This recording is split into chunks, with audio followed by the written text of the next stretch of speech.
everyone, that's the lecture of chemistry for class 12th. Today's our topic is one of factor. Why we need this? Because बच्चे जो भी आपने अब तक जो भी सोल्यूट पढ़े हैं ना, वो कैसे थे, नॉन इलेक्ट्रोलाइट थे. ठीक है, अगर हम उनका एक मोल ले रहे हैं सॉल्यूशन के अंदर तो हमें सॉल्यूशन में एक ही मोल मिलता है. समझ आया? तो वो सारे क्या थे, non electrolyte. Non electrolyte means which do not dissociate into solution, जो सॉल्यूशन में जाके डिसोशिएट फर्दर डिसोशिएट नहीं होते आयंस के अंदर, उनको हम बोलते हैं नॉन इलेक्ट्रोलाइट. कौन से होते हैं non electrolyte? Like urea, glucose, sugar cane, ये क्या है, सारे के सारे नॉन इलेक्ट्रोलाइट है. ठीक है, इनका ओवरऑल मीन्स अफेक्ट पड़ता है कोलिगेटिव प्रॉपर्टीज़ पे. लाइक अगर आप relative lowering of vapour pressure देखो तो जो वेपर प्रेशर है वो डिक्रीज हो जाता है सॉल्यूशन का, है ना, as comparison to pure solvent. किसकी वजह से होता है? बिकॉज जो सोल्यूट है हमारा वो क्या है, नॉन इलेक्ट्रोलाइट है, जो डिसोसिएट नहीं होता. ठीक है, और फिर जैसे एलिवेशन बॉइलिंग पॉइंट है, उसमें जो सॉल्यूशन का बॉइलिंग पॉइंट है वो इंक्रीज हो जाता है. And freezing point, depression freezing point है वो सॉल्यूशन का, वो क्या हो जाता है, वो इंक्रीज हो जाता है, हाँ डिक्रीज हो जाता है. ठीक है, तो मीन्स इनका ओवरऑल इफेक्ट पड़ता है, बट ये डिसोसिएट नहीं होते. अगर हमने इनका 1 मोल लिया है सोल्यूट तो सॉल्यूशन में जाके भी हमें क्या मिलता है, 1 मोल ही मिलता है. समझ आया? जिसकी वजह से आज तक जो भी हम कोलिगेटिव प्रॉपर्टीज़ की वैल्यू पढ़ रहे थे, like osmotic pressure, elevation boiling point, freezing point, तो ये जो भी डिप्रेशन फ्रीजिंग पॉइंट जो भी हम पढ़ रहे थे उनसे जो वैल्यू हम कैलकुलेट कर रहे थे ना, वो क्या आ रही थी, हमारी करेक्ट आ रही थी. ठीक है, लेकिन अब अगर ऐसा हो कि जो हमारा सोल्यूट है वो क्या हो, इलेक्ट्रोलाइट हो. ठीक है, इलेक्ट्रोलाइट क्या होता है बच्चे, विच डिसोशिएट इनटू आयंस, जो अपने आयंस में क्या हो जाता है, डिसोशिएट हो जाता है. जैसे ही हमने उसको सॉल्यूशन के अंदर डाला तो वो क्या हो गया, डिसोशिएट हो गया आयंस के अंदर. अब अगर हम कोलिगेटिव प्रॉपर्टीज़ की वैल्यू फाइंड आउट करने लगते हैं तो वो क्या आती है, हमारी डिफरेंट आएगी. क्यों डिफरेंट आएगी भाई, क्यों? बिकॉज हमने डाला लाइक NaCl है, ये क्या है, एक इलेक्ट्रोलाइट है. बिकॉज NaCl आपको पता है जो भी कॉमन सॉल्ट आप अपने घर में यूज करते हो, अगर इसको वाटर में मीन्स क्या है, प्योर सॉल्वेंट है, अगर उसके अंदर डालते हो तो वो क्या हो जाता है, डिसोशिएट हो जाता है ना. तो वो क्यों? बिकॉज आपने डाला 1 मोल NaCl, लेकिन वो क्या हो गया, सॉल्वेंट में जाके वो क्या हो गया, Na plus and Cl negative. In ions में क्या हो गया, ब्रेक हो गया. 1 मोल तो में बनेगी Na और 1 मोल बन गई Cl. समझ आया? ठीक है, इट मीन्स 1 मोल से कितने मोल बन गए, 2 मोल बन गए. ठीक है, अब अगर सॉल्यूशन में हमने मीन्स अगर कोई देख रहा हो, अगर मीन्स सॉल्यूशन में हमने डाले कितने थे, 1 मोल, लेकिन डिसोशिएट होके बन कितने गए, 2 मोल. अब अगर हम कोलिगेटिव प्रॉपर्टी अगर हम फाइंड आउट करेंगे किससे, इलेक्ट्रोलाइट से, जो सोल्यूट है क्या है इस टाइम, इलेक्ट्रोलाइट है. ठीक है, तो हमारी जो कोलिगेटिव प्रॉपर्टीज जो हम वैल्यू फाइंड आउट कर रहे थे वो क्या आएगी, हमारी डिफरेंट आएगी. क्यों? बिकॉज सोल्यूट क्या हमारा इलेक्ट्रोलाइट है जो सॉल्यूशन में जाके डिसोशिएट हो रहा है. समझ आ? यहाँ पे हमें जरूरत पड़ी थी वांट ऑफ फैक्टर की, बिकॉज हमारी कोलिगेटिव प्रॉपर्टी की वैल्यू एक आएंगी नहीं, सेम नहीं आएंगी. समझ आए? मान लो किसी ने जो कोलिगेटिव प्रॉपर्टी है उसकी वैल्यू फाइंड आउट करी, जैसे उसको पता नहीं है कि जो NaCl है, जो भी हमने सोल्यूट डाला है वो कैसा है, जो भी हमने सोल्यूट डाला है वो कैसा है, इलेक्ट्रोलाइट है. तो उसने मान लिया हमने ऑस्मोटिक प्रेशर है उसको मेजर किया, उसका आया 3 एटमॉस्फेयर. ठीक है, लेकिन किसी ने एक्सपेरिमेंट किया और एक्सपेरिमेंट से जो वैल्यू आई वो कितनी आई, 6 एटमॉस्फेयर. कितनी आई, एक्सपेरिमेंट से. और ये क्या होगा, हमारी ऑब्जर्व. ठीक है, ये क्या हमारी ऑब्जर्व वैल्यू. ठीक है, तो एक्सपेरिमेंट से कितनी वैल्यू आई, एक्सपेरिमेंट से आई 6 एटमॉस्फेयर. और वैसे कितनी आई, 3 एटमॉस्फेयर. 3 एटमॉस्फेयर कब आई, जब हमने मीन्स हमें लगा कि जो सोल्यूट है वो क्या है, इलेक्ट्रोलाइट, नॉन इलेक्ट्रोलाइट या इलेक्ट्रोलाइट हमें पता ही नहीं है. हमें लगता है कि जैसे पहले हम जैसे फाइंड आउट कर रहे थे ना कोलिगेटिव प्रॉपर्टी, वो किस बेसिस पे थी, बिकॉज जो सोल्यूट था हमारा नॉन इलेक्ट्रोलाइट था. 1 मोल डाला, 2 मोल डाला, 3 मोल, कितने भी मोल डाले सॉल्यूशन में हमें उतने ही मोल मिलते हैं, ना उससे ज़्यादा ना उससे कम. ठीक है, तो उसके अकॉर्डिंग हमने उसी के अकॉर्डिंग जो भी उसमें वैल्यू पुट करी, और ये हमारी वैल्यू कितनी आगे ऑस्मोटिक प्रेशर की, 3 एटमॉस्फेयर. लेकिन एक्चुअल में क्या हुआ, एक्सपेरिमेंटली जब मेजर किया गया तो एक्सपेरिमेंटली तो जो सॉल्यूशन के अंदर सॉल्यूशन मिलेगा, जो भी सॉल्यूशन है एक्सपेरिमेंटली किसी भी बंदे ने उसको एक्सपेरिमेंटली मेजर किया तो सॉल्यूशन में क्या है 2 मोल्स हैं। 1 मोल से कितने मोल बन गए 2 मोल्स हैं भाई अब सोल्यूट।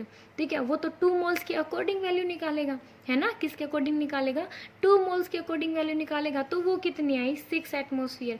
नंबर ऑफ आयंस क्या होंगे, नंबर ऑफ मोल्स या नंबर ऑफ आयंस क्या होंगे, डबल नहीं हो गए, यहाँ पे 1 है यहाँ पे 2 है, तो जो वैल्यू आती है ऑस्मोटिक प्रेशर की वो भी क्या आ गई, डबल आ गई। समझ आए, मीन्स जो हमारी ऑब्जर्व कोलिगेटिव प्रॉपर्टी थी वो इक्वल नहीं आती एक्सपेरिमेंटल कोलिगेटिव प्रॉपर्टी से। ठीक है, या फिर हम कैलकुलेटेड कोलिगेटिव प्रॉपर्टी है उस वो भी बोल सकते हैं। ठीक है, इस वजह से यहाँ पे हम किसका यूज करते हैं, वांट ऑफ फैक्टर का, जिसको डिनोट करते हैं हम आई से। समझ आया, तो इसमें बच्चे 2 केस हो सकते हैं। ये जरूर नहीं है कि हमेशा जो कोलिगेटिव प्रॉपर्टी है उसकी वैल्यू हमेशा बढ़ के ही आए, कि वो इंक्रीज ही हो, वो डिक्रीज भी हो सकती है। वो डिपेंड करती है कि जो केस है वो डिसोसिएशन का है, किसका केस है वो डिसोसिएशन का है या फिर एसोसिएशन का है। ठीक है, अब तो क्या हो गया था कि जो सोल्यूट है वो सॉल्यूशन में जाके डिसोशिएट हो गया था,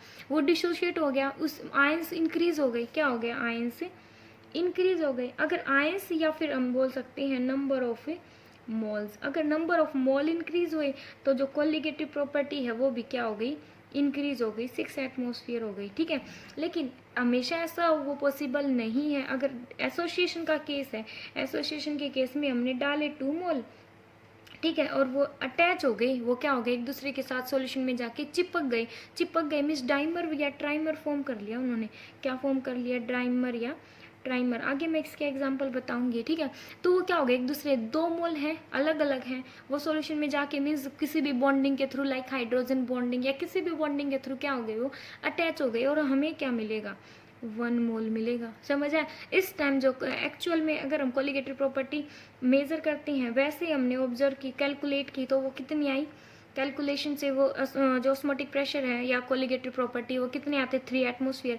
लेकिन सॉल्यूशन में जाके वो 2 मोल्स डाले थे, वो कितनी हो गई 1 मोल हो गई। तो यहाँ पे जो अगर हम एक्सपेरिमेंटली मेजर करेंगे तो वैल्यू कितनी आएगी, मे बी इससे हाफ आई, बिकॉज 1 मोल से कितने हो गए, अब 2 मोल से 2 से क्या हो गई हाफ हो गई। तो ऑस्मोटिक प्रेशर जो एक्चुअल में आ रही थी हमारी, जो ऐसे ही हमने कैलकुलेट की थी और बाद में एक्सपेरिमेंटली कैलकुलेट की, तो उसके सॉल्यूशन में तो 1 ही मोल मिलेगा। जो भी बंदा एक्सपेरिमेंट कर रहा है तो उसको तो सॉल्यूशन में 2 मोल थोड़ी मिलेंगे, उसको तो 1 मोल मिलेगा, बिकॉज वो क्या हो गया एक दूसरे के साथ किसी भी मीन हाइड्रोजन बॉन्डिंग से के साथ क्या बना लिया उसने, डाइमर फॉर्म कर लिया, 1 मोलिक्यूल बन गया वो सारा। समझ आ, 2 मोलिक्यूल से 1 मोलिक्यूल बन गया। तो इस टाइम जो कोलिगेटिव प्रॉपर्टी की जो वैल्यू है वो क्या हो जाएगी, डिक्रीज हो जाएगी। इसलिए ये डिपेंड करता है किस पे, कि जो केस है वो हमारा एसोसिएशन का है या फिर डिसोसिएशन का केस है। ठीक है, एसोसिएशन में क्या हो जाएगा कि जो नंबर ऑफ मोल्स है वो क्या हो जाएंगे, नंबर ऑफ मोल्स हैं वो डिक्रीज हो जाएंगे, इसलिए जो कोलिगेटिव प्रॉपर्टी की वैल्यू है वो भी क्या हो जाएगी, डिक्रीज हो जाएगी। किससे, जो भी कैलकुलेटेड थी। ठीक है, जो हमने कैलकुलेट की थी नॉर्मली वो एक्सपेरिमेंटल से क्या हो जाएगी, sorry experimental value calculated value से क्या हो जाएगी, घट जाएगी। और लेकिन अगर हम डिसोसिएशन का केस है, किसका केस है, डिसोसिएशन का। ठीक है, अगर जो मोल्स जो मॉलिक्यूल्स हैं वो क्या हो रहे हैं, डिसोशिएट हो रहे हैं सॉल्यूशन में जाके, तो यहाँ पे क्या हो, डिसोसिएशन हो गई तो नंबर ऑफ मोल्स क्या हो जाएंगे, इंक्रीज हो जाएंगे। अगर ये इंक्रीज हो जाए जो कोलिगेटिव प्रॉपर्टी की जो वैल्यू आएगी एक्सपेरिमेंटली वो क्या आएगी, ज़्यादा आएगी, किससे, देन कैलकुलेटेड से। ठीक है, समझ आया, ये केस होते हैं बच्चे। ठीक है, अब जो वांट ऑफ फैक्टर है वो क्या होता है, want Hoff factor, want Hoff factor होता है कि कितने टाइम्स जो पार्टिकल है वो बढ़ रहे हैं या घट रहे हैं, मीन्स कितने टाइम्स जो पार्टिकल्स हैं वो इंक्रीज हो रहे हैं। इंक्रीज कब होएंगे, in the case of dissociation, and decrease कब होएंगे, in the case of association. समझ आया, तो आई क्या होता है बच्चे, i is denoted by total number of moles of solute after dissociation, या फिर मैं यहीं पे लिख दूँ एसोसिएशन। ठीक ठीक है, और divided by total number of moles of solute before, ये याद रखना, after that is before dissociation या फिर एसोसिएशन। कैसे? मीन्स जो टोटल नंबर ऑफ मोल्स होंगे डिसोशिएट होने के बाद, उसको डिवाइड करेंगे में किससे? डिसोसिएशन से पहले जितने मोल्स थे। फॉर एग्जाम्पल देखो, फर्स्ट एग्जाम्पल है हमारा NaCl। NaCl है, आपको पता है, मान लिया हमने 100% डिसोसिएशन है सॉल्यूशन के अंदर जाके, ठीक है, वो क्या हो गया? 100% डिसोशिएट हो गया। किस में डिसोशिएट होएगा? Na plus and Cl ions में, ठीक है। तो ये क्या हो गया? यहाँ पे I की वैल्यू क्या हो जाएगी? यहाँ पे क्या है? 1 मोल है, यहाँ पे 1 मोल एंड ये आयंस है बेटा, ठीक है, ये क्या है? आयंस है, समझ आए? ये क्या है? 1 मोल से 1 मोल सोडियम आयंस बन रहे हैं एंड 1 मोल NaCl से 1 मोल क्लोराइड आयंस बन रहे हैं, समझ आए? तो कितने मोल बन गए? 1 से कितने मोल बन गए? 2 मोल बन गए, ठीक है। ये किसका केस है? डिसोसिएशन का केस। हम किसके केस पढ़ रहे हैं? पहले डिसोसिएशन के केस पढ़ रहे हैं। Okay, firstly we will discuss about dissociation. तो यहाँ पे आई की वैल्यू क्या हो जाएगी? Total number of moles of solute, ये क्या है? सोल्यूट। आफ्टर डिसोसिएशन के बाद कितने मोल्स हैं? 1 एंड 1 कितने मोल्स हैं? 2 मोल। और डिसोसिएशन से पहले कितने मोल थे? 1 मोल। तो आई की वैल्यू क्या हो जाएगी? 2। वन टॉप फैक्टर की वैल्यू कितनी हो जाएगी? 2। सेकेंड एग्जाम्पल देखो, मान लो Al2SO4 है, ठीक है, इसके 3, तो इसकी 100% डिसोसिएशन मान लिया, तो किस में ब्रेक हो जाएगा? ये हो जाएगा 2Al3 प्लस 3SO4 2 नेगेटिव, इस टाइप से ब्रेक होता है। तो यहाँ पे कितने मोल है? 1 मोल है। 1 मोल से 2 मोल क्या बन गए? एल्यूमिनियम आयन एंड 3 मोल क्या बन गए? Sulphate ion. कितने मोल बन गए? सल्फेट आयन 3 मोल। तो देखो आई की वैल्यू क्या हो जाएगी? 2 plus 3, total number of moles of solute after dissociation 3, 2 after dissociation means 2 plus 3 and by में before dissociation क्या हो जाएगा? 5। I की वैल्यू क्या आ गई? 5 आ गई। सो ओके, तो इट मीन्स जो डिसोसिएशन का केस है उसमें वैल्यू क्या होगी? हमें हमेशा जो वन टॉप फैक्टर है उसकी वैल्यू क्या आएगी? जितने total number of moles before after dissociation है by total number of moles before dissociation. अब देखो बच्चों, जो आई है वन टॉप फैक्टर है, वो कैन बी एनीथिंग, वो कुछ भी हो सकता है, ठीक है। But in case of dissociation ये क्या होगा? Always be greater than 1। इसकी वैल्यू हमेशा क्या आएगी? ये जो थिंग्स है ये हमेशा आपको याद रखनी है कि आई कुछ भी हो सकता है, पॉइंट्स में भी आ, कैसे भी आए, ठीक है, doesn't matter. But in the case of dissociation के केस में आई की वैल्यू जो वन टॉप फैक्टर की जो वैल्यू है हमेशा क्या आएगी? ग्रेटर देन 1 आएगी। इट मीन्स जो ऑब्जर्व कोलिगेटिव प्रॉपर्टी है वो ज़्यादा आएगी calculated colligative property. Observe means जो हमने एक्सपेरिमेंटली ऑब्जर्व करी, जो हमने कैसे करी? एक्सपेरिमेंट किया, और ये पहले मीन्स ये माना कि भाई 1 मोल है तो सॉल्यूशन में भी 1 ही मोल मिलेगा, लेकिन हमें ये तो नहीं कंफर्म है कि जो सोल्यूट है वो क्या पता भाई इलेक्ट्रोलाइट होगा तो वो क्या हो जाएगा? डिसोशिएट हो जाएगा, समझ आए? तो इस केस में डिसोसिएशन के केस में जो आई की वैल्यू हमेशा क्या आएगी? ज़्यादा आएगी। इट मीन जो एक्सपेरिमेंटली ऑब्जर्व्ड कोलिगेटिव प्रॉपर्टी की जो वैल्यू है, like osmotic pressure, elevation, boiling point, depression, freezing point, relative lowering of vapour pressure, इनकी जो वैल्यू अगर हम एक्सपेरिमेंटली मेजर करेंगे तो उसकी वैल्यू क्या आएगी? हमेशा ज़्यादा आएगी। किससे? कैलकुलेटेड, जो हम नॉर्मली कैलकुलेट करते हैं, किसको मान के कि जो सोल्यूट है वो क्या है? नॉन इलेक्ट्रोलाइट है, समझ आए? उससे हमेशा क्या आएगी? ज़्यादा आएगी, ठीक है। अब हम बच्चे यहाँ तक हम मान रहे थे कि जो डिसोसिएशन है वो क्या था? 100% था, ठीक है। लेकिन अगर डिसोसिएशन है वो 100% ना हो, समझ आए? डिसोसिएशन की जो सोडियम क्लोराइड है वो सॉल्यूशन में जाके 100% डिसोशिएट ना हो तो क्या होगा? अब तक तो हमने क्या माना था कि जो डिसोसिएशन है वो क्या था?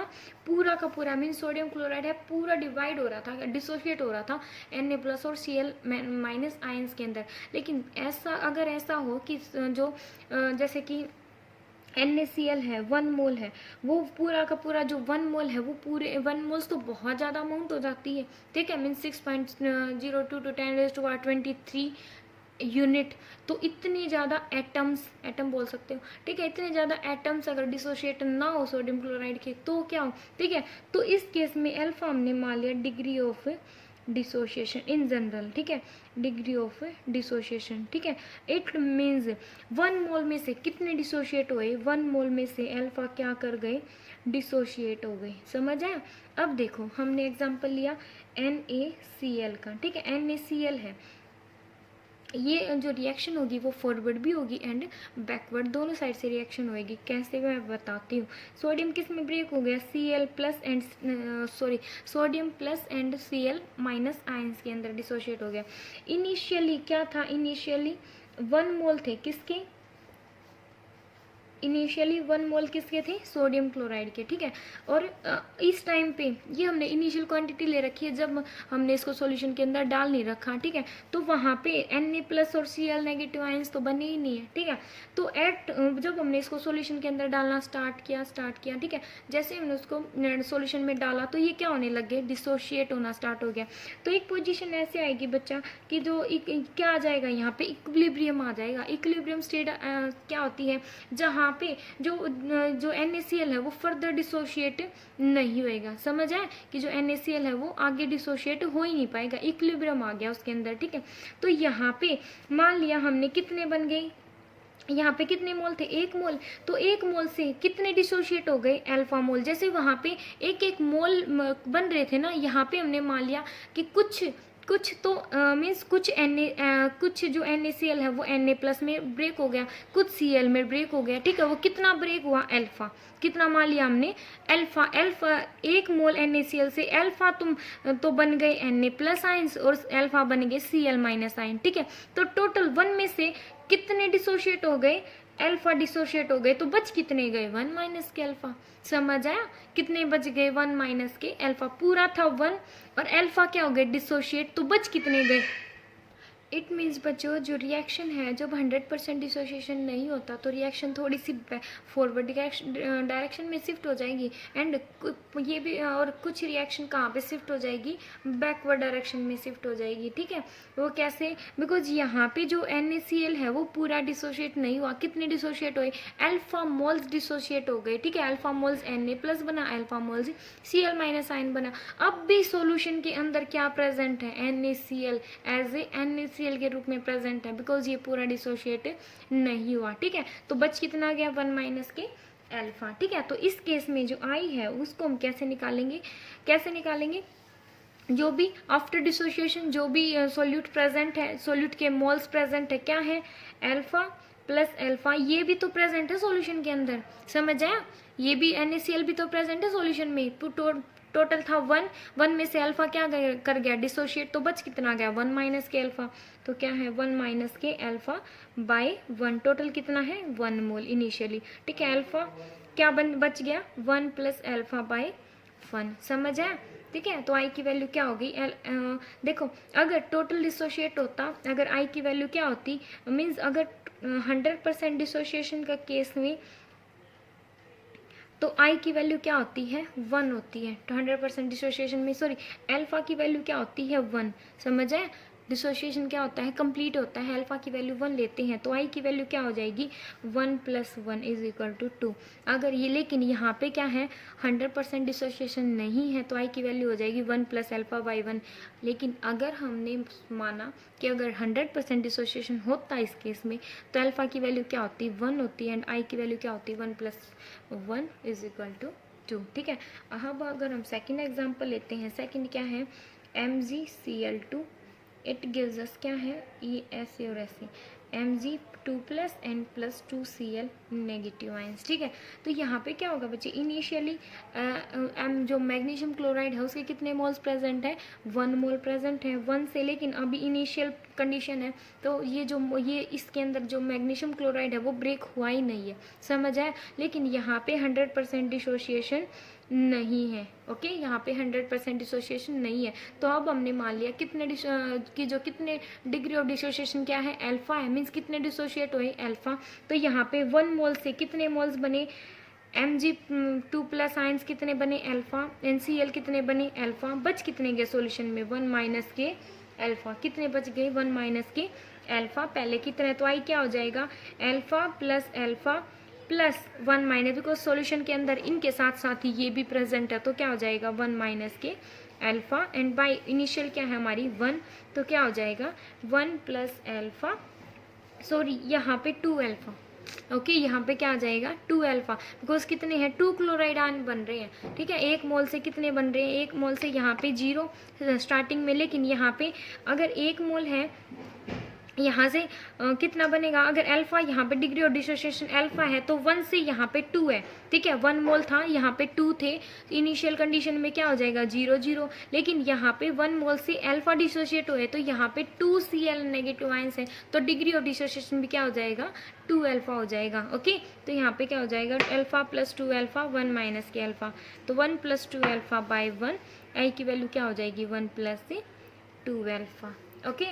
और अगर हम माने कि जो 100% डिसोसिएशन होता, तो अगर 100% डिसोसिएशन होता तो अल्फा की वैल्यू क्या होती 1, तो आई की वैल्यू क्या हो जाती 1 plus 2 into 1 is equal to 3, ये क्या आ जाती है अल्फा आई 1 टॉप फैक्टर की वैल्यू अगर डिसोसिएशन क्या होता 100% होता, ओके। देन अगर हम और एग्जांपल कर सकते हैं, वैसे कर लो, एक और कर लेते हैं, क्या है जैसे कि K4FeCN6, ठीक है। ये कैसे ब्रेक होता है 4K प्लस एंड FeCN6 और 4 नेगेटिव, इस टाइप से ये क्या होता है ब्रेक होता है। कैसे इनिशियल कंडीशन पे ये क्या है 1 मोल है, ये 0 0 मोल है, ये अल्फा में डिसोशिएट हो गया 4 अल्फा, इससे कितने बनेंगे 1 से क्या बन रहा है 4K प्लस आयंस में ब्रेक होगा और ये 1 मोल इसका बनेगा, ठीक है। लेकिन अगर अल्फा पूरा डिग्री ऑफ डिसोसिएशन कंप्लीट ना हो, समझ आए, कंप्लीट नहीं है 100% डिग्री ऑफ डिसोसिएशन 100% डिसोसिएशन नहीं है, तो फिर क्या हो जाएगा ये क्या बनेगा 4 अल्फा, और 1 अल्फा से में से कितने डिसोशिएट होंगे आयरन, ये जो आयरन साइनाइड है कितने डिसोशिएट होंगे अल्फा, और यहाँ पे क्या हो जाएगा 1 माइनस के अल्फा, तो आई की वैल्यू क्या हो जाएगी 1 minus alpha plus 4 alpha plus alpha is equal to 1, तो alpha to alpha 1 plus 4 alpha, ठीक है। ये आई की क्या हो जाएगी वैल्यू, अगर अल्फा क्या हो जाएगा 1, इट मीन्स 100% ये यहाँ पे मैं केस करवा रही हूँ 100% डिसोसिएशन नहीं होता सॉल्यूशन में जाके, ठीक है। तो क्या होगा जो आयरन ये किस में ब्रेक होता है 4K प्लस आयंस में और इसमें, ठीक है। तो अल्फा क्या हमारा डिग्री ऑफ डिसोसिएशन मीन्स इस एक मोल में से 4 अल्फा तो ये बनेंगे एंड अल्फा क्या बनेंगे ये बनेंगे, ठीक है। तो अल्फा क्या है डिग्री ऑफ डिसोसिएशन, तो रिमेनिंग कितना बच गया सॉल्यूशन में 1 माइनस के अल्फा, ये भी सॉल्यूशन के अंदर प्रेजेंट है, ठीक है। तो अगर 100% डिसोसिएशन होता है अल्फा की वैल्यू 1 होती, तो आई की वैल्यू क्या आती 1 प्लस 4 इज इक्वल टू 5, ये वैल्यू आ जाती, समझ आए। तो अगर इन जनरल अगर हम देखें बच्चे, तो इन जनरल क्या हो जाएगा AN is equal to NA, it means क्या है A के N एटम आपस में क्या हो गए हैं अटैच हो गए हैं, समझ आए।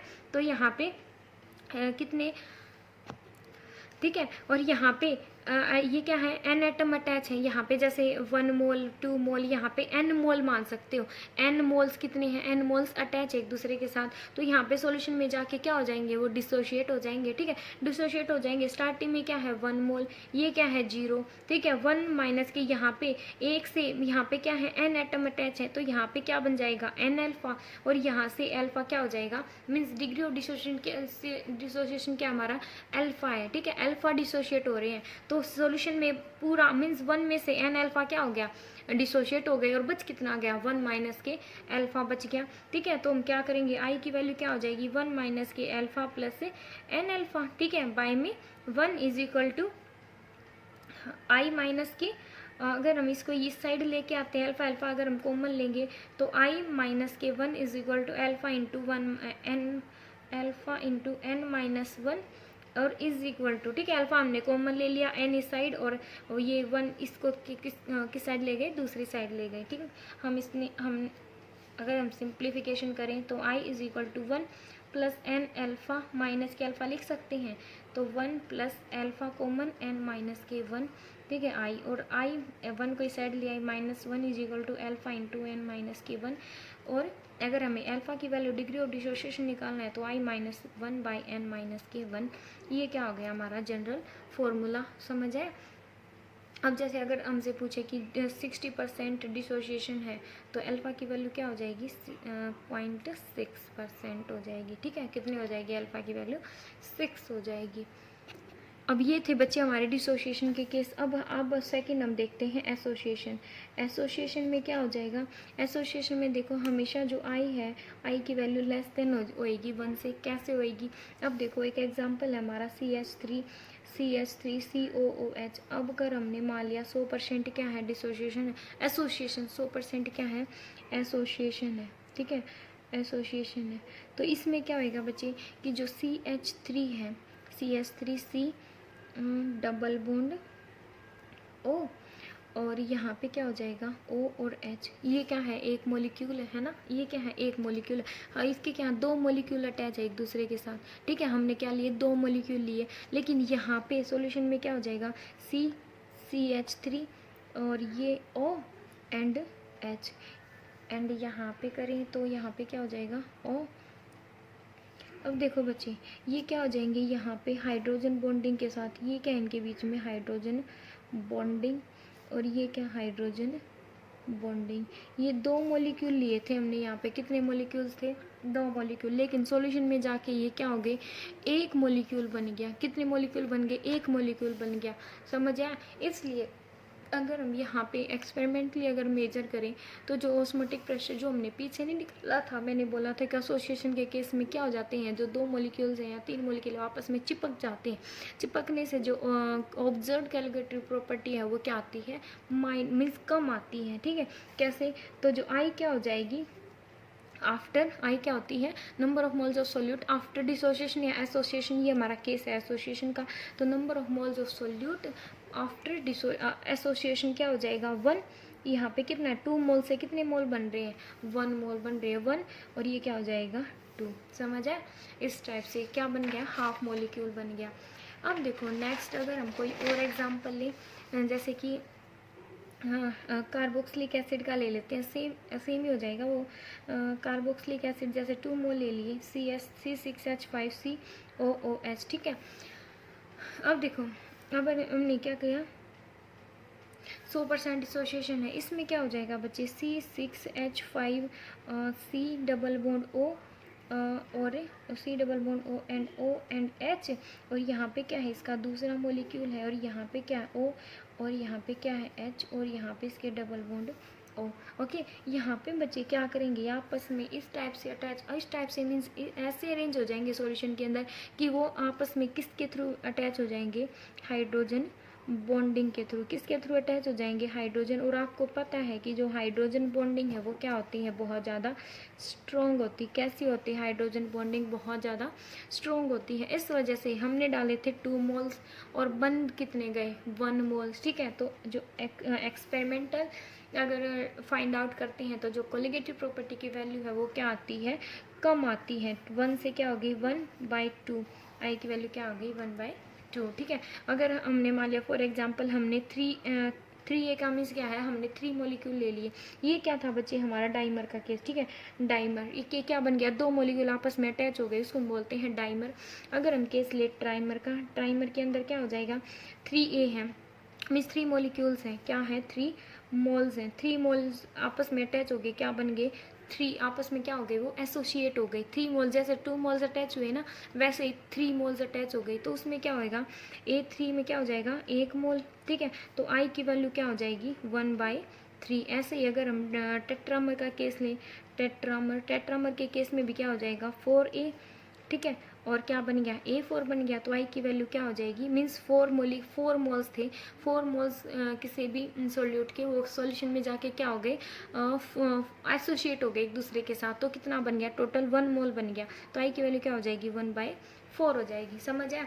अब देखो, अब तक तो हमने माना था कि जो केस है वो क्या है, 100% एसोसिएशन का केस है, कि जो यहाँ पे जो मोल्स है वो सारे के सारे क्या हो रहे हैं, एसोसिएट हो रहे हैं। लेकिन अगर ऐसा हो कि जो 100% डिसोसिएशन नहीं हो, तो उस केस में क्या होगा, हमने मान लिया कि अल्फा क्या है हमारा, degree of dissociation, means alpha क्या हुए, डिसोशिएट हो गए। कितने डिसोशिएट हुए, एक में से अल्फा डिसोशिएट हो गई, समझ है। तो इस केस में हम क्या करेंगे, इस केस में हम एग्जाम्पल मानते हैं, जैसे कि वही सेम एग्जाम्पल CH3COOH, ठीक है। तो यहाँ पे रिएक्शन फॉरवर्ड डायरेक्शन में होगी और बैकवर्ड डायरेक्शन में भी होगी। क्यों होगी, बिकॉज यहाँ पे भी प्रोडक्ट बन रहा है, लेकिन सॉल्यूशन में जो तो पूरा का पूरा जो हमारा सोल्यूट है वो भी प्रेजेंट है, ठीक है, उसके आयंस भी प्रेजेंट है और हमारा सोल्यूट भी प्रेजेंट है, ठीक है। तो किस में ब्रेक हो जाएगा, CH3COOH, इसके 2 मोल्स, ठीक है, मीन्स ये क्या हो जाएगा, डाइमर फॉर्म हो जाएगा। क्या है ये, डाइमर। 2 मोल्स से कितने बन जाएंगे, सॉरी, हाँ ये क्या है, इनिशियल हमारे कितने हैं। हाँ यहाँ पे एक बात आपको याद कर रखनी है, ठीक है, यहाँ पे एक बात याद रखनी है, क्या कि जो इनिशियल है हम हमेशा मानेंगे 1 मोल, समझ है। इनिशियल हम क्या मानेंगे, 1 मोल मानेंगे। वो क्यों मानते हैं, यहाँ पे आपको होगी कि भाई 2 मोल क्यों नहीं माना, वैल्यू तो उससे भी आ जाती है, बट जो अल्फा होता है ना बच्चे, वो हमेशा 1 मोल के लिए डिफाइन होता है। किसके लिए डिफाइन होता है अल्फा, 1 मोल के लिए डिफाइन होता है, समझ आया। बिकॉज 100% डिसोसिएशन के केस में अल्फा की वैल्यू हम 1 पुट करते हैं, तो अल्फा की वैल्यू हम यहाँ पे 1 से ज़्यादा नहीं ले सकते, ठीक है। इससे हम क्या करेंगे, कैलकुलेशन करेंगे, समझ आया। तो हमने क्या माना, 1 मोल, ठीक है। तो ये क्या है, पूरा का पूरा 1 मोल है। एक्चुअल में कितने हैं, 2 मोल्स हैं, लेकिन अल्फा एक के लिए डिफाइन होता है, इसलिए हम यहाँ पे क्या मान रहे हैं, 1 मोल मान रहे हैं, ठीक है। तो अब देखो, अगर यहाँ पे क्या है, 1 मोल है, तो यहाँ पे कितना है, 0, स्टार्टिंग इनिशियल कंडीशन है। इनिशियल कंडीशन में ये ब्रेक हुआ ही नहीं है, समझ आया। जब हम सॉल्यूशन के अंदर डालते हैं तो क्या आ जाता है, इसमें इक्विलिब्रियम आ जाता है कि ये उससे फर्दर इसके अंदर ब्रेक हो ही नहीं सकता, समझ आया। अब हम स्टोइकियोमेट्री का यूज करते हैं। स्टोइकियोमेट्री क्या होती है, जो सोल्यूट के साथ जो आगे लगी है वो क्या होती है, स्टोइकियोमेट्री तो होती है, समझ आया। अब देखो 2 से, समझ आया, अब 2 से कितने मोल्स बन रहे हैं, यहाँ पे 2 से 1 मोल बन रहा है ना। इनिशियली 2 से कितने मोल बन रहे हैं, 1, ठीक है। तो 1 से कितने मोल बनेंगे, और अल्फा हमारा क्या है, डिग्री ऑफ डिसोसिएशन, ठीक है। तो अल्फा से कितने मोल्स बनेंगे, अल्फा बाई 2। 2 से 1 मीन्स 2 से 1 मीन्स क्या बन रहे हैं, हाफ मोल, समझ आए। तो 1 क्या है, 1 से कितने बनेंगे, 1/2। 1 से कितने बनेंगे, 1/2। आप समझ पा रहे हो ना। अब हम क्या करते हैं, हमने अल्फा की यहाँ पे हमने 1 मोल लिखा। क्यों लिखा, बिकॉज अल्फा 1 के लिए डिफाइन होता है, इसलिए हमने यहाँ पे 1 मोल लिखा, ठीक है। लेकिन अब हम स्टोइकियोमेट्री का हम इसको सॉल्व करने के लिए कि कितना डिसोसिएशन हुआ एक्चुअली में आयंस का, ठीक है। तो उसके लिए हम क्या करेंगे, हम यहाँ पे स्टोइकियोमेट्री का यूज करेंगे। कैसे यूज करेंगे, अगर 2 मोल से कितने मोल बन रहे हैं, 1 मोल बन रहा है, ठीक है। 2 मोल से 1 मोल बन रहा है, तो 1 मोल से कितना बनेगा, अरे 1 से हाफ ही तो बनेगा। 2 से 1 बन रहा है तो 1 से हाफ ही तो बनेगा, ठीक है। और अल्फा हमारा क्या है, डिग्री ऑफ डिसोसिएशन, तो 1 से क्या बनेगा, 1 माइनस के, और बच कितना गया, अल्फा, और यहाँ पे क्या बनेगा, अल्फा बाय 2, समझ आए। यहाँ से आपको आइडिया लगाना है, समझ आए। एक तो बच कितना गया, सॉल्यूशन में अल्फा बाय 2 तो क्या हो गया, डिसोशिएट हो गए, और बच कितना गया, 1 माइनस के अल्फा बच गया। तो आई की वैल्यू क्या हो जाएगी, 1 माइनस के अल्फा प्लस अल्फा बाय 2, और इन 2 में है कितने मोल्स, 1 मोल इनिशियली, समझ आए। तो इसको अच्छे से जब हम सोल्व करेंगे तो क्या आ जाता है, 1 अल्फा बाय 2, ये वैल्यू आ जाती है, समझ आए, ठीक है। और 100% डिसोसिएशन का केस भी ले सकते हो। आई की वैल्यू 100% डिसोसिएशन में अगर डिसोसिएशन है वो क्या हो, 100% होता है, अल्फा की वैल्यू 1 होती है। अल्फा की वैल्यू अगर यहाँ पे 1 पुट करते हो तो 1 माइनस के 1/2 क्या हो जाता है, 1/2, समझ आए। तो अल्फा की वैल्यू, तो ये इसकी वैल्यू क्या आ जाएगी, आई की वैल्यू 1/2 आ जाती है, समझ आए। मीन्स कितनी आती है, हाफ ही आती है, मीन्स 1 से क्या आएगी, हमेशा कम आएगी। और हमने क्या लिखा है, एसोसिएशन के केस में जो आई की वैल्यू है वो 1 से क्या आती है, हमेशा कम आती है, ठीक है। हम एक और एग्जांपल करें, ट्राइमर। अगर हम ट्राइमर का केस करते हैं, ट्राइमर में क्या होगा, कोई भी 3x है, ये क्या है, कोई भी एलिमेंट है, 3 मोल्स हैं उसके, 3 मोल से कितने मोल्स बन रहे हैं, 1 मोल बन रहा है, समझ आए। लेकिन स्टोइकियोमेट्री, लेकिन हम अल्फा 1 के लिए डिफाइन होता है, हम यहाँ पे 1 मोल लिखेंगे, 1 से कितने बन रहे हैं, 0, ठीक है। अब हम स्टोइकियोमेट्री का यूज करेंगे, समझ आए। अब देखो 3 से कितने बन रहे हैं, 1, 3 से कितने मोल्स बन रहे हैं, 1 मोल बन रहे हैं। अगर 1 मोल होता तो कितने मोल बनते, 3 से कितने बन रहे हैं, 1, अगर 1 मोल होता तो कितने बनते, 1/3, 3 से 1, 3 से 1, तो 1 से 1/3, समझ आया। तो अगर लेकिन अल्फा क्या हमारा डिग्री ऑफ डिसोसिएशन है, तो कितने अल्फा हमारा क्या है डिग्री ऑफ डिसोसिएशन से अल्फा, तो 1 मोल से कितने डिसोशिएट होंगे अल्फा/3, ठीक है। अल्फा/3 तो क्या हो गया डिसोशिएट हो गए। सॉल्यूशन में बच कितना आ गया, अल्फा क्या है डिग्री ऑफ डिसोसिएशन, अल्फा/3 क्या हो गया डिसोशिएट हो गई, तो बच कितना आ गया 1 माइनस के अल्फा बच गया, ठीक है।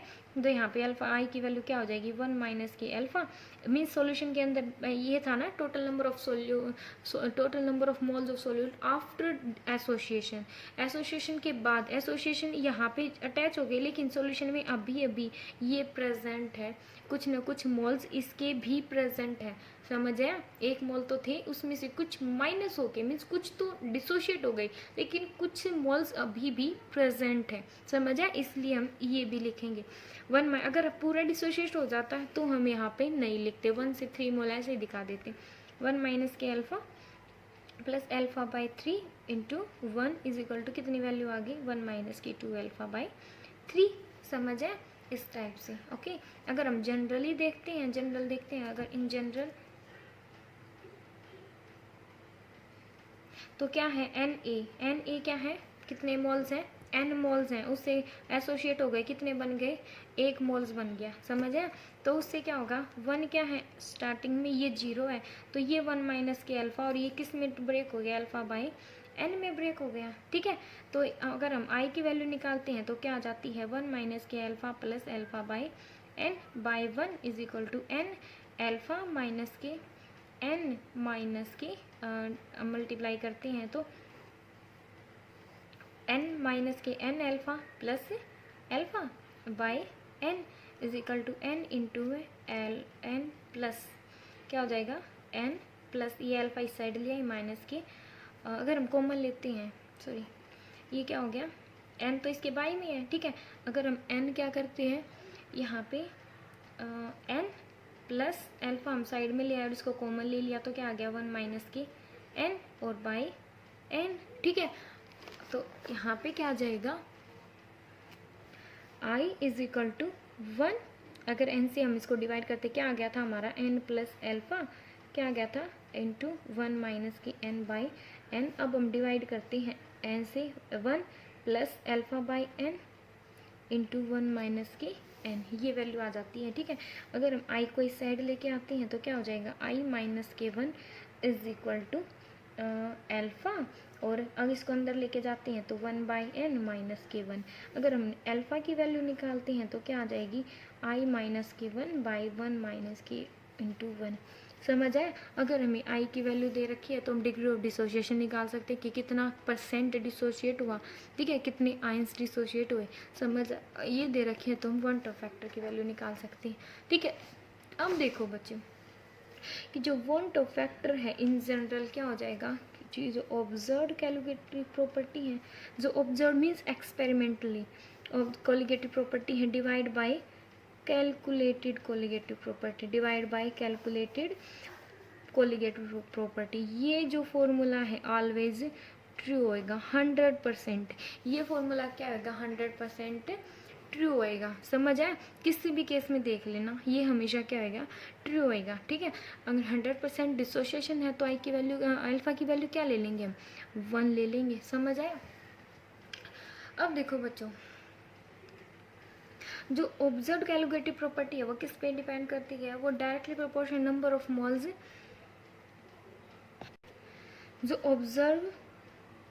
ऑब्जर्व हम किसको बोल रहे हैं एक्सपेरिमेंटल को, ठीक है, जो हमने एक्सपेरिमेंट से मेजर किया। ऑब्जर्व जो कोलिगेटिव प्रॉपर्टी है वो किसके डायरेक्टली प्रोपोर्शनल है number of moles of solute after dissociation या एसोसिएशन, ठीक है। जितने मीन्स किस पे डिपेंड करती है number of moles of solute पे डिपेंड करती है, किस पे सोल्यूट के मोल्स पे। उससे ये मतलब नहीं कि सोल्यूट कैसा है, उसके अंदर मोल्स कितने हैं, ये कोलिगेटिव प्रॉपर्टी गई थी ना सोल्यूट के मोल्स पे डिपेंड करती है, ठीक है। सोल्यूट में मीन्स डाइमर डाल कि 2 मोल्स डाले तो वो एक में एक बन गया, डाइमर बन गया, ट्राइमर बन गया, उस पर डिपेंड करती है। जितने ज़्यादा बनेंगे डिसोसिएशन के केस में जो ऑब्जर्व कोलिगेटिव प्रॉपर्टी है वो क्या हो जाएगी, वो इसकी वैल्यू बढ़ जाएगी, एसोसिएशन के केस में उसकी वैल्यू डिक्रीज हो जाएगी, ठीक है। अब देखो बच्चों, जो भी हम कोलिगेटिव प्रॉपर्टी है उससे अगर हम हमारी वैल्यू क्या आ रही थी, डिफरेंट आ रही थी, है ना, बिकॉज एसोसिएशन और डिसोसिएशन के केस में अगर हम सोल्यूट क्या ले, इलेक्ट्रोलाइट ले, ठीक है, जो डिसोशिएट हो जाता है, तो उसमें हम क्या करेंगे, उसमें हम आई वैल्यू से आई फैक्टर से क्या करेंगे, वन टू फैक्टर से उसको मल्टीप्लाई कर देंगे, जिससे उसकी वैल्यू क्या आ जाएगी, इक्वल आ जाएगी, ठीक है। जैसे कि relative lowering of vapour pressure क्या होता है, पी नोट ए माइनस के P A by P naught A, ठीक है, क्या होता है, एक्स सोल्यूट, ठीक है। वो किस पे डिपेंड करती है, ये क्या है, relative lowering of vapour pressure, ठीक है। ये क्या थी हमारी फर्स्ट कोलिगेटिव प्रॉपर्टी। ये क्या कहती है कि जो प्योर सॉल्वेंट के कंपैरिजन में जो सॉल्यूशन का जो वेपर प्रेशर है वो कितना कम हुआ, ठीक है, वो किस पे डिपेंड करता है, number of moles of solute पे डिपेंड करता है, या फिर मोल फ्रैक्शन ऑफ सोल्यूट पे डिपेंड करता है। तो अगर हम इसको आई से मल्टीप्लाई कर देंगे ना, ठीक है, अगर इसमें जो सोल्यूट है अगर हमारा नॉन इलेक्ट्रोलाइट है, तो अगर हमारा सोल्यूट कैसा है, नॉन इलेक्ट्रोलाइट है, तो हमारी वैल्यू ठीक आती है। लेकिन अगर हमारा सोल्यूट इलेक्ट्रोलाइट है तो उसमें हम क्या करेंगे, आई से क्या कर देंगे, मल्टीप्लाई कर देंगे, ठीक है। अब देखो, जैसे कि जो elevation in boiling point, second क्या है, एलिवेशन इन बॉइलिंग पॉइंट क्या होता है, del T B is equal to K B into M, ऐसा था ना, उसको हम किससे मल्टीप्लाई कर देंगे, आई से मल्टीप्लाई कर देंगे। ये क्या है, मॉडिफाइड कोलिगेटिव प्रॉपर्टी, ये क्या है सारी modified colligative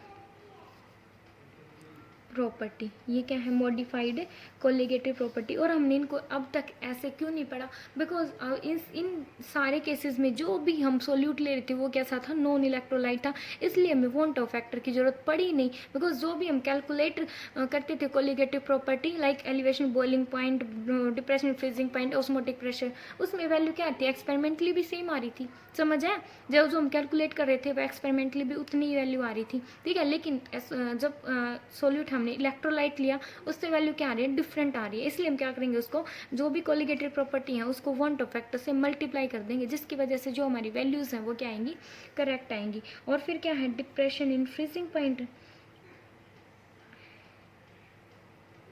depression in freezing point वो क्या होता है, del T F is equal to K F into M, इस किससे मल्टीप्लाई कर देते हैं, आई से, ठीक है। फिर क्या था हमारा ऑस्मोटिक प्रेशर, क्या था, एम आर टी, उसको हम किससे मल्टीप्लाई कर देंगे, आई से मल्टीप्लाई कर देंगे, समझ आए, ठीक है।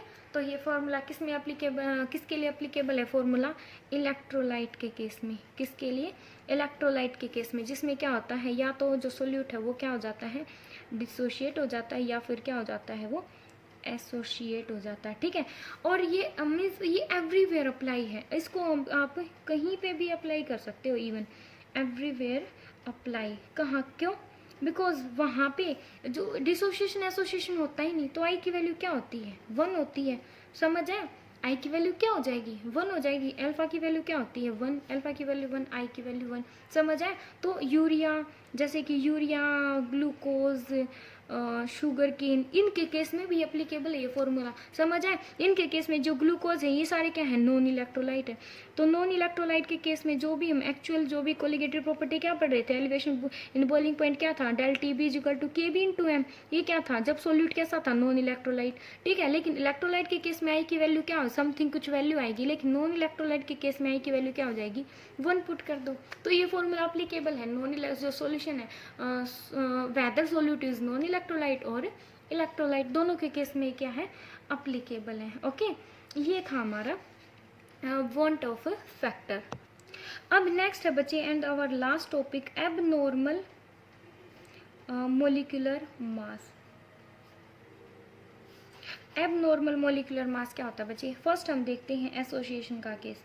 फर्स्ट हम किसका केस देखते हैं, एसोसिएशन। इस केस में क्या होता है, जैसे कि हमने क्या मान लिया, CH3COOH, ठीक है, 100% क्या हो गया, डिसोसिएशन हो गया, तो क्या हो जाएगा, CH3C डबल बॉन्ड O, और फिर ये COH, और यहाँ पे क्या हमारा, ये क्या बन गया हमारे, हमें आपको पता है O और H, ये हाइड्रोजन बॉन्डिंग, क्या है ये, हाइड्रोजन बॉन्डिंग क्या बन गया, ये डाइमर फॉर्म हो गया, है ना, क्या है ये, डाइमर, और यहाँ पे क्या डबल बॉन्ड O, और यहाँ पे क्या बन गया, ये हाइड्रोजन बॉन्ड से, ठीक है। ये क्या होता है, स्ट्रॉन्ग बॉन्ड होता है, समझ आए। यहाँ पे बच्चे जो मोलिकुलर मास है, जो ये है एसिटिक एसिड, एसिटिक एसिड का जो मोलिकुलर मास होता है वो कितना होता है, 60, कितना होता है 60। लेकिन हमने ये क्या है, ये सॉल्यूशन में जाके डाइमर फॉर्म हो गया, समझ आए। 2 मोल्स थे, 2 मॉलिक्यूल्स थे इसके, वो सॉल्यूशन में जाके कितने मॉलिक्यूल्स हो गए, 1 मॉलिक्यूल्स हो गया। 1 मॉलिक्यूल हो गया तो उसका जो मास है, समझ आए, उसका कितना जो मास कितना आया, एक्सपेरिमेंटली जब मेजर किया गया तो उसका मास मीन्स जो ऑब्जर्व किया गया, ये क्या है, नॉर्मल मोलिकुलर मास। ये क्या है, नॉर्मल मोलिकुलर मास। ये क्या है, ऑब्जर्व मोलिकुलर मास, समझ आए, ठीक है। ये क्या है, नॉर्मल, और ये क्या है, ऑब्जर्व मोलिकुलर मास, समझ आए। मीन्स ये क्या है, उस एसिडिक एसिड की जगह ये क्या है, डाइमर। ये क्या है, एक डाइमर जिसमें 2 मॉलिक्यूल क्या हो रहे हैं, एक दूसरे के साथ अटैच हो रहे हैं, जिसकी वजह से जो ओवरऑल जो मास हो गया ना मॉलिक्यूल का, मीन्स डाइमर का, वो क्या हो जाएगा, इंक्रीज हो जाएगा, समझ आए। तो यहाँ पे 2 मॉलिक्यूल अटैच हो रहे हैं तो दोनों का मास क्या हो जाएगा, अटैच होकर 60 + 60 क्या हो जाएगा, 120। तो ये इसी को क्या बोलते हैं बच्चे, इसी को हम बोलते हैं एबनॉर्मल मोलिकुलर मास, समझ आए कि क्यों बोलते हैं इसको, एबनॉर्मल मोलिकुलर मास, ठीक है।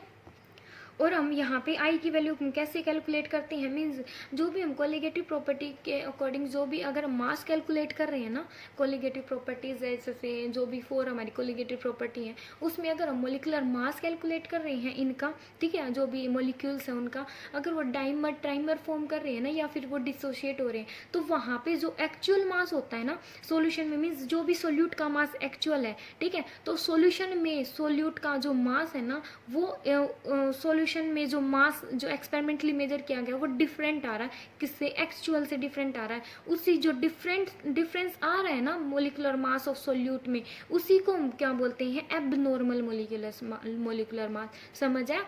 कि जो ये डाइमर ट्राइमर फॉर्म हो रहे हैं ना एसोसिएशन या डिसोसिएशन के केस में, इन्हीं में क्या होता है कि जो मोलिकुलर जो एक्चुअल में मोलिकुलर मास होता है सोल्यूट का, वो क्या आता है, वो ज़्यादा आता है या कम आता है, किससे, एक्चुअल से, समझा। जो भी हम एक्सपेक्ट करके चल रहे थे, ये क्या है, एक्सपेक्टेड, जो भी हम एक्सपेक्ट करके चल रहे थे उससे क्या आता है, ज़्यादा किस केस में आएगा, एसोसिएशन के केस में।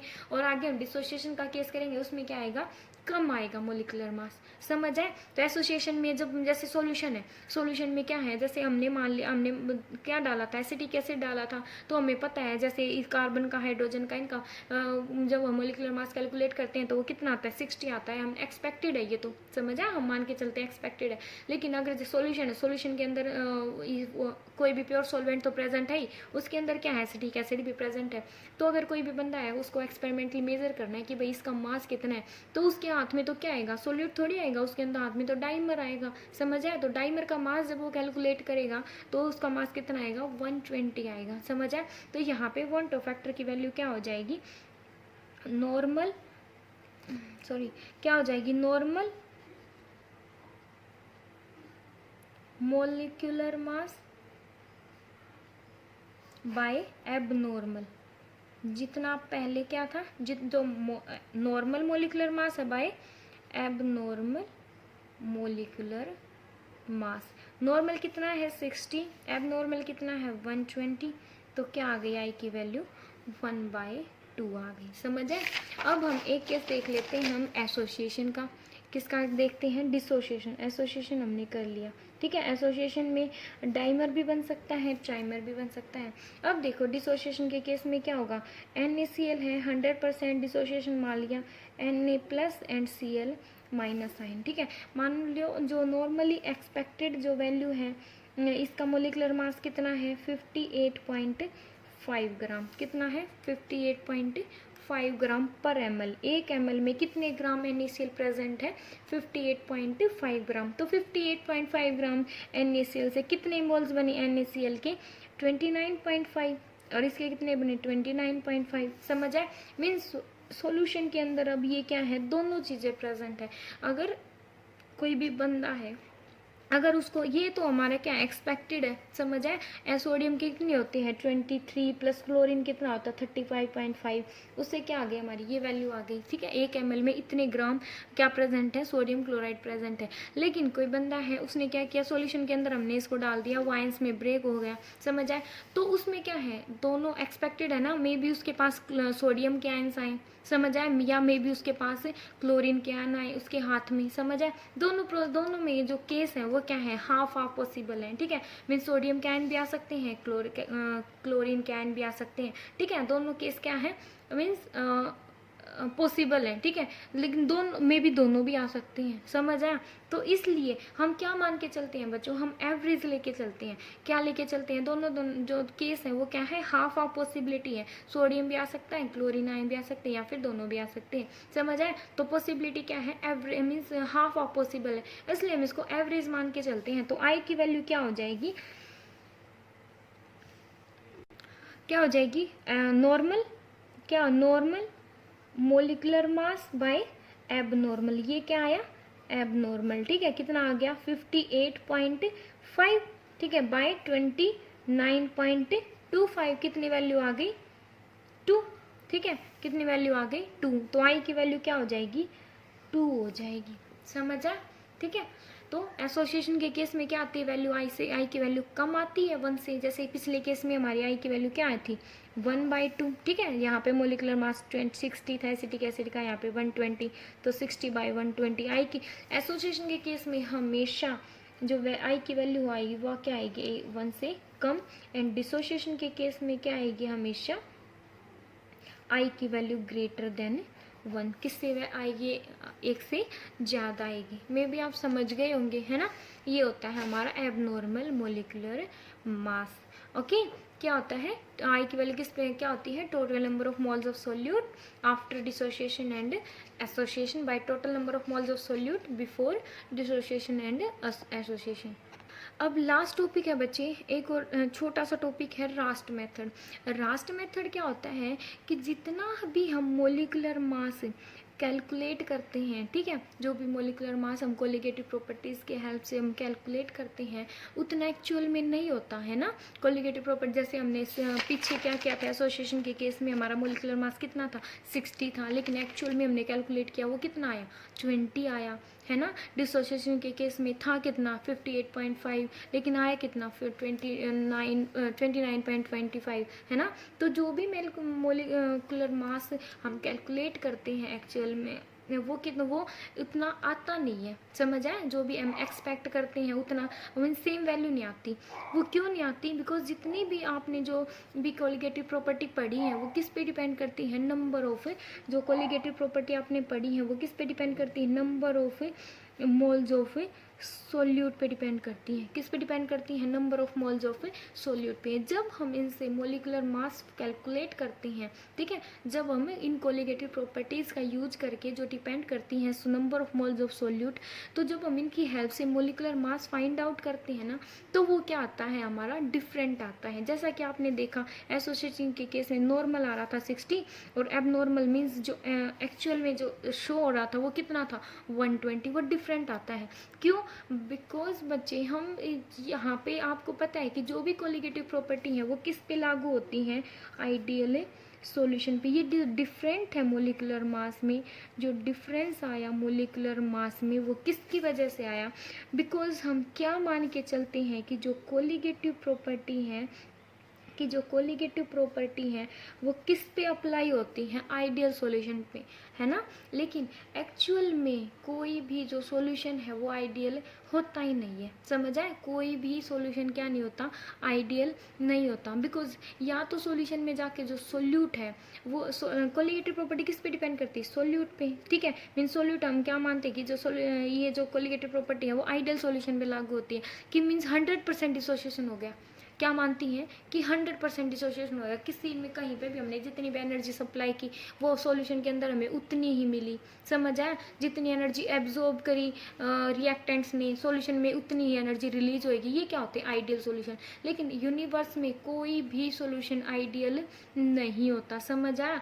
जितनी एनर्जी एब्जॉर्ब करेंगे उतनी ही अमाउंट में एनर्जी कोई भी रिएक्टेंट है जो वो प्रोडक्ट बनते हैं तो वो रिलीज कर ही नहीं सकते, समझ आया। लेकिन ये जो एबनॉर्मेलिटी आई है ना, मीन्स जो मोलिकुलर मास में एक्चुअल में जो होता है उससे ज़्यादा या कम आता है मोलिकुलर मास, वो क्यों आती है? बिकॉज जो कोलिगेटिव प्रॉपर्टी है वो किस पे अप्लाई होती है? आइडियल सॉल्यूशन पे। लेकिन एक्चुअल में जो आइडियल सॉल्यूशन होता ही नहीं है, या तो सोल्यूट जो है डो डिसोशिएट कर जाते हैं या फिर एसोशिएट कर जाते हैं, ठीक है। इसकी वजह से क्या आती है?